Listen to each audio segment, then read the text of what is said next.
Apakah kita perlu menerapkan pajak ekspor nikel ini?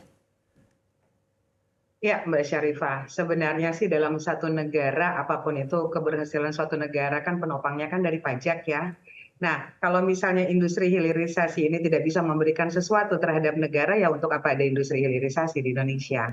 Nah, pajak ini kan untuk memberdayakan juga keseluruhan masyarakat Indonesia.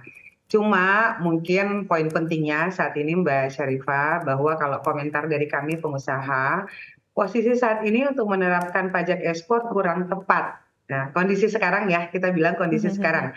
Kenapa? Karena komoditas mineral nikel, khususnya nikel, saat ini tuh harganya lagi kurang worth it banget ya. Jadi sebenarnya pengusaha lagi kurang bersemangat nih, khususnya untuk industri pengolahan nikel, yaitu para pabrik ya, pabrik smelter, pabrik hidrometalurgi. Karena harga dunia saat ini sedang jauh drastis turun. Sedangkan produk yang diolah ini semuanya kan kita ekspor, bukan untuk pengolahan di dalam negeri ya. Artinya di Indonesia sendiri kan belum ada produk hilir yang bisa menyerap produk-produk intermediate yang sedang diproses oleh pabrik-pabrik kelas 2 ini, yaitu yang menghasilkan nikel pig iron, ferronikel, bahkan sudah ada MHP dan nikel sulfat. Ini semuanya kemana? Kan masih 100% ekspor. Sedangkan kondisinya kalau kita sudah mulai menetapkan pajak ekspor, kayaknya pengusaha akan gimana ya Mbak Syarifah? Mungkin harus diperhatikan juga ya dari sisi pengusaha, kalau tidak ada untung ya gimana kita mau bayar pajak kali ya. Oke, Ya kan, dan baik. Baik. mungkin Artinya pada saya prinsipnya setuju informasikan. begitu ya Bu Medi, cuman harus dilihat timingnya begitu karena sekali lagi pergerakan harga Betul, nikel saat ini juga tengah drop begitu ya. Nah, tapi menurut Anda di betul. rentang harga berapa Bu Medi yang baik begitu ya bagi pengusaha ketika kebijakan ini diterapkan begitu untuk ekspor untuk pajak ekspor dari nikel sendiri begitu. Karena kalau kita lihat trennya begitu untuk harga nikel, saya lihat dari nikel berjangkau saja begitu kan sebetulnya posisinya saat ini di tahun 2022 jauh lebih baik ya ketimbang beberapa tahun yang lalu begitu, bahkan dari 2020, 2021 begitu. Seperti apa Anda melihat begitu di poin level harga berapa yang baik bagi pengusaha untuk kebijakan ini diterapkan? Sebenarnya mungkin sebagai basis data aja, per hari ini aja untuk mineral nikel ya, dengan harga patokan LME masih ya, itu di posisi 21.745.000 ya per ton untuk nikel murninya. Nah, kalau dengan posisi 21.000 ini, kemudian dengan seluruh produk olahan nikel seperti NPI ya, kita contohkan NPI yang dari Indonesia ini semua per hari ini dengan harga Shanghai yang mereka gunakan itu hanya sekitar di RMB 1.100 per 1% kadar nikelnya.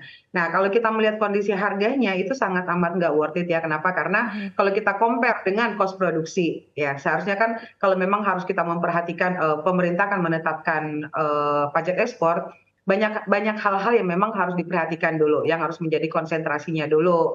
Bagaimana revenue-nya, bagaimana cost-nya. Nah, ini yang harus dilihat dulu oleh pemerintah, apakah sudah make sense belum dengan cost produksi yang ada, dengan harga jual yang nanti akan ditetapkan pada saat kita menjual atau kita mengekspor produk nikel ini ke luar negeri, yang kebetulan masih 100% diekspor ke Cina. Itu Mbak Oke, Syarifah. baik.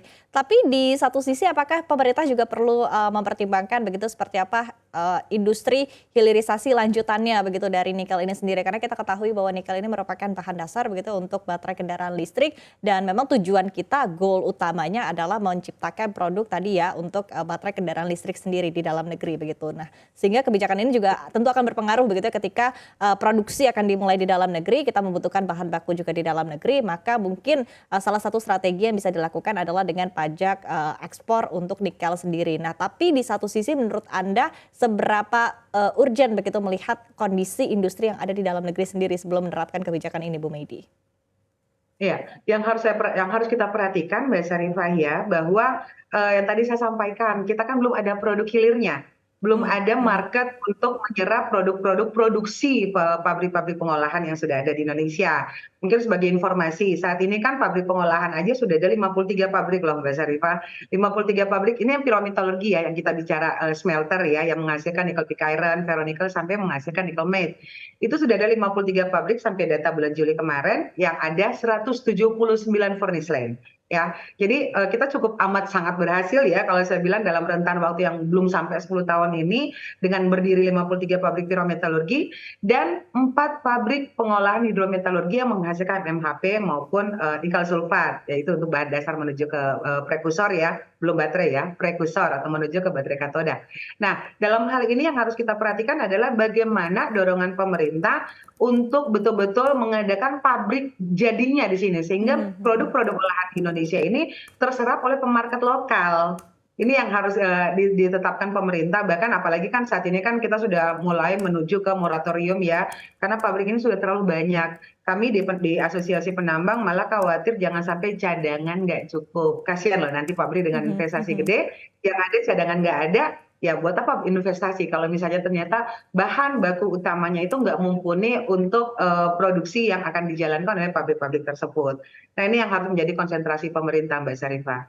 Bagaimana Oke. mengundang investasi ke produk hilir. Sekali lagi produk hilir. Saya bangga loh kalau sudah ada produk hilir di sini. Jadi Baik, betul. dari emisi gitu ya, atau baterai mereknya Indonesia. Gitu Oke, loh Mbak betul Bu Sarifah. Medi, sama-sama begitu ya, saya juga ikut bangga begitu Bu Medi. Nah, tapi di satu sisi artinya memang dengan kata lain Bu Medi begitu ya, masih belum ada urgensi untuk kebijakan pajak ekspor barang nikel ini diterapkan di dalam negeri selama belum ada pabrik jadi begitu ya, untuk produk hilirisasi lebih lanjut lagi begitu Bu Medi kurang lebih. Oh,